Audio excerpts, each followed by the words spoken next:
Selamat siang Kak. Siang, Kak. Saya akan menanyakan mengenai pertanyaan tentang toleransi beragama. Apakah Kak bisa memberikan pesan-pesan kepada masyarakat sekitar ini tentang bagaimana cara supaya kerukunan umat beragama di Indonesia bisa terwujud, Kak? Yang pasti kita harus menghargai perbedaan agama ya Kak, karena Indonesia ini kan memiliki banyak agama. Oleh karena itu kita tidak boleh memaksakan apa yang ada di agama kita itu dilakukan seperti yang ada di agama mereka. Selain itu, saat hari-hari besar dilakukan di agama tertentu, kita harus bisa menghargai hal itu, dan kita juga harus bisa menghargai apa yang mereka lakukan dan tidak Seperti tidak menghakimi ya, Kak? dan tidak menghakimi apa yang mereka lakukan. Baik Kak, terima kasih ya Kak atas Terima kasih, jawabannya. Kalau Kak, saya izin bertanya, menurut Anda apakah toleransi antar umat beragama penting dibahas saat ini? Apa alasannya?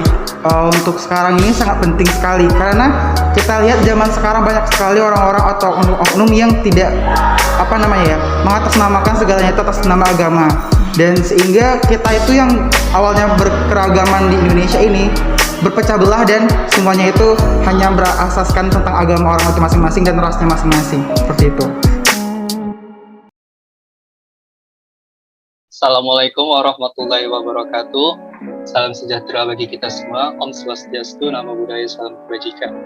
Kami dari kelompok 8 Pendidikan Kewarganegaraan kelas 14, yang mana dosen pengampu ialah Bapak Onan Marakali Siregar, yang mana kami akan membawakan forum grup discussion mengenai kesadaran masyarakat mengenai toleransi dan kerukunan antar umat beragama.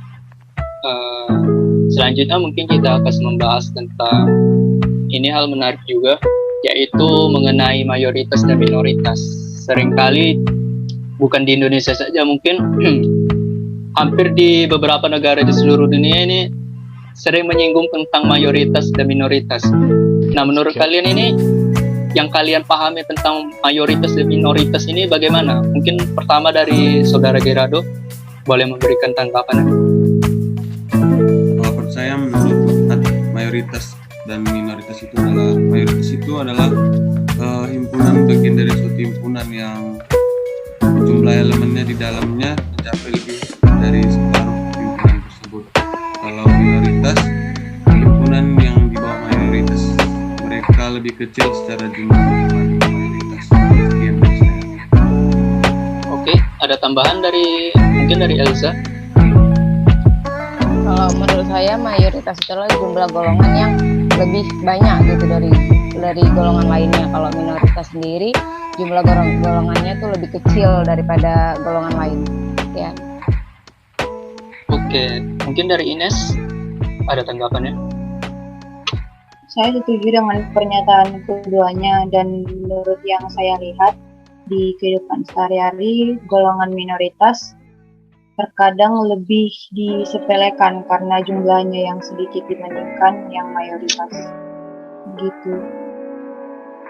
Jadi menurut kalian bertiga, apakah konsep mayoritas dan minoritas ini salah di mata kalian? Mungkin dari Elza terlebih dahulu.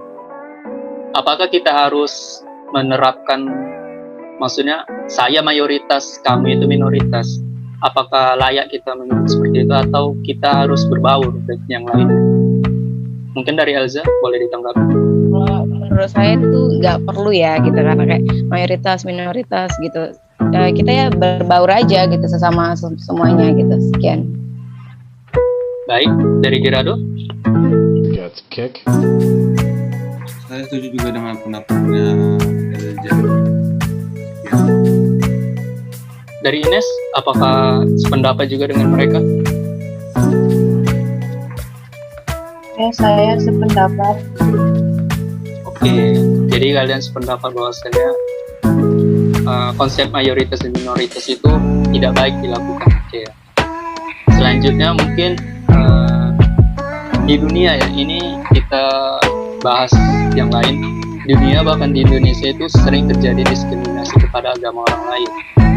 Seperti yang disinggung oleh saudari Ines ya, bahwasanya biasanya itu kaum minoritas lah yang tertindas, hanya entah itu di negara manapun. Oke. menurut kalian lah, mengapa hal itu sering terjadi? Mengapa kita sering melakukan diskriminasi terhadap orang lain? Mungkin dari Gerardo boleh memberikan tanggapannya. Tanggapan saya, menurut saya hal itu bisa terjadi karena kurangnya rasa toleransi, sehingga dapat terjadinya pengusiran jemaat ketika beribadah. Dan juga masyarakat Indonesia bukan belum toleransi, melainkan masih kurangnya rasa toleransi tersebut. Sekian dari saya. Ada tambahan dari Ines? Menurut saya diskriminasi itu terjadi karena seperti yang dikatakan saudara Gera tadi, karena memang belum adanya tertanam rasa toleransi yang tinggi di setiap pribadi masyarakat Indonesia dan di setiap oknum yang melakukannya. Seperti itu. Jadi untuk mencegahnya mungkin bisa dengan edukasi toleransi diperkuat lagi di masyarakat Indonesia. Oke, mungkin dari Elza ada tanggapannya? Ya, saya setuju ya dengan saudara Gerardo dan Ines gitu. Menurut saya itu karena kurangnya rasa menghargai gitu, dan kayak saling menghormati, dan juga kurangnya rasa persaudaraan. Dan yang pasti yang terakhir itu karena kurangnya rasa nasionalisme sih di dalam diri seseorang. Bagaimana cara masyarakat kita mampu menerapkan toleransi? Apa langkah-langkahnya? Mungkin dari Ines boleh memberikan tanggapannya.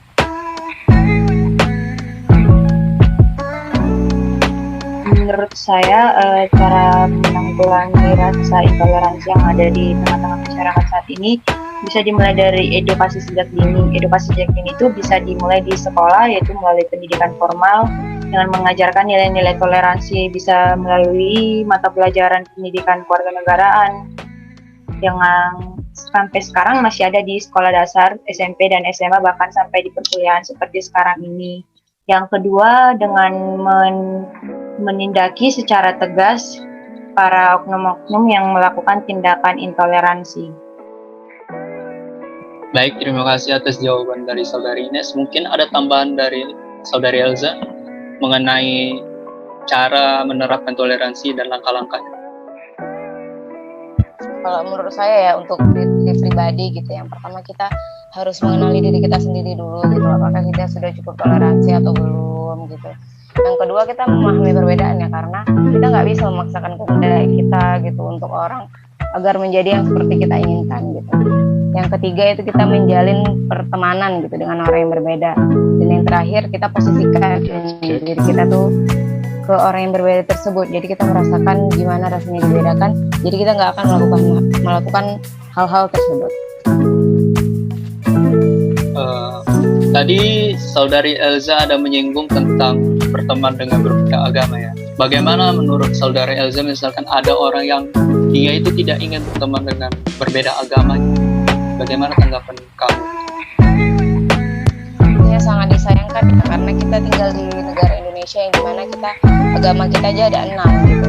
Jadi kalau dia sendiri aja nggak mau berbaur dengan agama lain, berarti dia kayak kurang gitu rasa nasionalismenya ya. Oke, terima kasih. Mungkin ada tanggapan dari saudara Gerardo, bagaimana cara menerapkan toleransi? Dari saya sendiri setuju dengan pendapatnya Elza dan Ines. Sekali lagi kita ucapkan terima kasih kepada saudara Gerardo, saudari Ines, dan saudari Elza atas partisipasinya dalam forum group discussion kali ini. Kita akhiran, kita tutup saja. Wassalamualaikum warahmatullahi wabarakatuh. Salam sejahtera bagi kita semua. Om Swastiastu, Namo Buddhaya, Salam Kebajikan. Terima kasih semuanya.